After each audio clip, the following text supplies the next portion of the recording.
আসসালামু আলাইকুম ভিউয়ার্স, কেমন আছেন সবাই? আশা করি ভালো আছেন।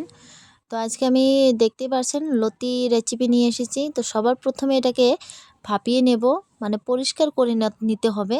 তো আমি এখানে জল দিয়ে দিয়েছি আর 500 গ্রাম লতি নিয়েছি বেচে কুচে, আর একটু হলুদ একটু লবণ দিয়েছি। দিয়ে এটাকে আমি সুন্দর করে জাল করে নেব, মানে ভাপিয়ে নেব, যাতে করে এটার যে একটা কালো কালো রং বা একটা কষ থাকে সেটা কিন্তু বেরিয়ে যাবে। দেখতে পাচ্ছেন এই যে বেরিয়ে গিয়েছে। এখন আমি এটাকে আঁচড়িয়ে নেব, মানে একটা কোনো বাসনে ঝরিয়ে নেব, পানিটা ফেলে দেব, শুধু লতিটা ঝরিয়ে নেব। নিয়ে একটু ঠান্ডা পানি দিয়ে আবার ধুতে হবে কিন্তু। এই যে দেখুন, এটা আমি ঠান্ডা পানিতে ধুয়ে রেডি করে রেখে দিলাম। আর এদিকে বসিয়ে দিয়েছি কড়ার মধ্যে দিয়ে দিচ্ছি আমি সর্ষের তেল। সর্ষের তেলটা একটু বেশি করে দেবেন, কারণ সর্ষের তেল ছাড়া আর পেঁয়াজ ছাড়া কিন্তু আমার কাছে লতি একদমই ভালো লাগে না। তো যাই হোক, সর্ষের তেলটা গরম হয়ে গেছে, এখানে আমি দিয়ে দিচ্ছি 2টি তেজপাতা দিয়ে দিলাম। এটাকে এখন ভেজে ঠেজে এখানে আমি এখন ময় মশলা দেবো। ময় মশলার মাঝে আগে দিয়ে দিচ্ছি পেঁয়াজটাকে লালচে করে ভাজতে হবে। তো আপনারা দেখতে থাকুন। আপনারা কিভাবে লতি রান্না করেন অবশ্যই কমেন্ট বক্সে জানিয়ে যাবেন। আমি তো এভাবেই রান্না করি, আরও একরকম রান্না করি, সেটা পরবর্তী না হয় দিয়ে দেব। আর এখানে আমি রেখেছিলাম চিংড়ি, কেটে কেটে ছোট ছোট করে রেখেছিলাম। এই চিংড়িগুলো দিয়ে দিলাম, ধুয়ে বেছে রেখেছি কেটে কুটে। তো চিংড়িগুলো দিয়ে দেওয়ার পরে আমি গুঁড়ো মশলা দিচ্ছি। গুঁড়ো মশলার মধ্যে দিয়ে দিলাম হলুদ সামান্য একটু, আর লঙ্কার গুঁড়ো দিয়ে দিলাম 1 চা চামচ। তারপরে আরও মশলা দেব। এটা পুড়ে যাচ্ছে, নেড়ে চেড়ে দিচ্ছি। এখানে দিয়ে দিলাম ধনে গুঁড়ো, জিরে গুঁড়ো 1 চা চামচ করে, আর এটা লঙ্কার গুঁড়ো গেল। লঙ্কার গুঁড়ো 1 চা চামচ, স্বাদ মতো লবণ। বাস এটাকে এখন ভালো মতো নাড়াচাড়া করব। চিংড়ি যেহেতু দেওয়া হয়েছে, চিংড়িটাও ভাজতে হবে ঠিক মতো। চিংড়ি কিন্তু কাঁচা ছিল, ভাজা ছিল না। আর এখানে নিয়ে নিচ্ছি আমি পেস্টের মাঝে ছিল কাঁচা লঙ্কা, টমেটো, আর একটি মাত্র পেঁয়াজ, আর আদা আর রসুন।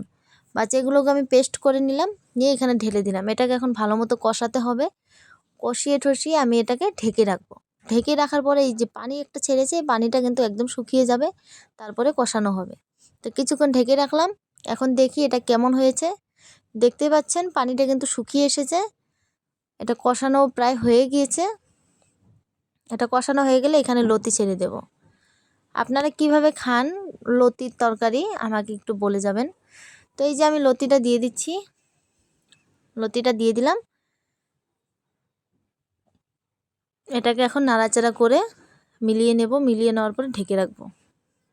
দেখুন দেখতে কিন্তু খুব টেস্টি লাগছে। লতি কিন্তু আমার ফেভারিট একটা তরকারি, আমার কাছে দারুণ লাগে খেতে। তো চলুন দেখা যাক কেমন হলো। দেখুন ঝোল, মানে একটু পানি পানি ছিল, সেটা শুকিয়ে গিয়েছে, একদম ঝরঝরে হয়ে গিয়েছে। এখন এখানে কিন্তু সেদ্ধ করার জন্য পানি দিতে হবে। বেশি নাড়াচাড়া করলে ভেঙে যাবে, তাই দেব না। আর সব থেকে ইম্পর্টেন্ট কথা যে আমি এখানে আচার দিচ্ছি, কিন্তু এটা বলা হচ্ছে আচারিয়া লতি চিংড়ি। তো এখানে কিন্তু যে কোনো আচার দিতে পারেন। আমি এখানে একটা 12 মিশালি আচার দিয়ে দিচ্ছি। একটা আচার আছে না 12 মিশালি, যেমন আম, চালটে চালটে সব থাকে, সেই আচারটা 2 চামচ দিয়েছি। এই আচার দিয়ে কিন্তু এটা কিন্তু খুবই টেস্টি লাগে, একবার হলেও বাড়িতে ট্রাই করবেন। তো 2 চামচ আচার দিয়ে নেড়েচেড়ে আমি পানি দিয়ে ঢাকনা লাগিয়ে দেব। তো আপনারা যে কোনো আচার দিতে পারেন, শুধু সেটাকে টক হতে হবে, মিষ্টি আচার নয়, টক হতে হবে। টক হলেই খাওয়াটা জমবে ভালো। আর যদি আচার না থাকে বাড়িতে, তাহলে একটা কাজ করতে পারেন, লেবু যে আছে লেবু চিপড়ে রস দিতে পারেন, সেটাও তো একটা টকের মাঝেই পড়লো।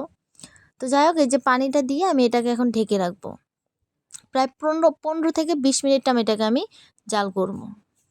তো চলুন বন্ধুরা, এই যে 7 থেকে 8 মিনিট পর আসলাম, দেখি পানিটা শুকায়নি। তো আরও জাল হতে হবে, একদম চটচটেভাবে ভাজা ভাজার মতো করব আর কি। বেশি একদম শুকনা তো করা যাবে না, কিন্তু একটু শুকনা শুকনা হবে। তো আবার ঢাকনা লাগিয়ে রাখি, একটু পরে আসছি। তো চলুন বন্ধুরা, দেখি এবার কেমন হলো। এই যে দেখুন আমার লতি সবজি হয়ে গিয়েছে, একটু একটু পানি পানি আছে, এটাও শুকিয়ে যাবে, কোনো ব্যাপার না। তো আমার রান্না কিন্তু প্রায় কমপ্লিট হয়ে গিয়েছে। আপনাদের কাছে রেসিপিটা কেমন লাগলো অবশ্যই কমেন্ট বক্সে জানাবেন। আর আপনাদের যদি অন্য ধরনের রেসিপি এইভাবে না খেয়ে থাকেন, আপনাদের রেসিপি আমার কমেন্ট বক্সে দিয়ে যাবেন, আমি সেই রকমভাবে রান্না করে খাবো। এই যে দেখুন আমি গ্যাস অফ করে দিয়েছি, আমার রান্না কমপ্লিট। এখন আমি আরেকটু ঠান্ডা হওয়ার পরে খেতে বসবো। তো এখন আমি এই ভিডিও থেকে বিদায় নিচ্ছি, আপনাদেরকে টাটা বাই বাই। আমি এখন খেতে বসবো। আপনাদের সবাইকে মন থেকে দোয়া রইল, আপনারা সবাই সুখে থাকেন, খুশি থাকেন, ভালো থাকেন, আমার জন্য দোয়া করবেন। আসসালামু আলাইকুম।